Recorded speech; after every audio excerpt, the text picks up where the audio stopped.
Hello दोस्तों, स्वागत है एग्जाम ब्रदर्स में। तो आज हम लोग जानेंगे बेलन के बारे में। बेलन यानी सिलेंडर। अब देखिए बेलन या सिलेंडर होता क्या है, ठीक है। तो वैसी खोखली या ठोस वस्तुएं जिसमें गोलाई के साथ क्या हो, लंबाई हो, जिनमें गोलाई के साथ लंबाई हो उसे बोलते हैं बेलन, ठीक है। बेलन या सिलेंडर, ठीक है।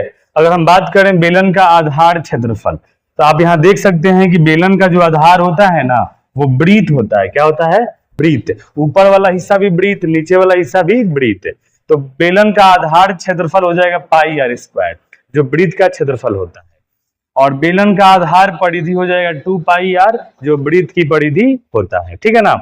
अब यहाँ देखेंगे आयतन पाई आर स्क्वायर एच, और वक्र पृष्ठीय क्षेत्रफल का मतलब क्या कि ऊपर और नीचे छोड़कर केवल चारों तरफ का जो क्षेत्रफल होगा वो होता है वक्र पृष्ठीय क्षेत्रफल 2 पाई आर एच, यानी आधार परिधि गुने ऊंचाई, ठीक है।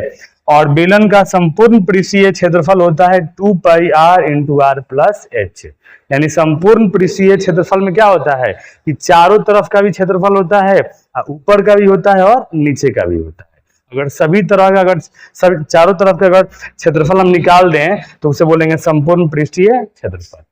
यहाँ पर व्यास d बराबर होता है 2r। व्यास का मतलब होता है कि यहां से लेकर यहां तक की पूरी लंबाई को हम लोग कहते हैं व्यास d, और त्रिज्या r बराबर होता है d/2, यानी ये जो होता है ना, ये व्यास का आधा होता है। यहां से लेकर यहां तक की दूरी को हम लोग क्या बोलेंगे? त्रिज्या बोलेंगे। क्या बोलेंगे? त्रिज्या।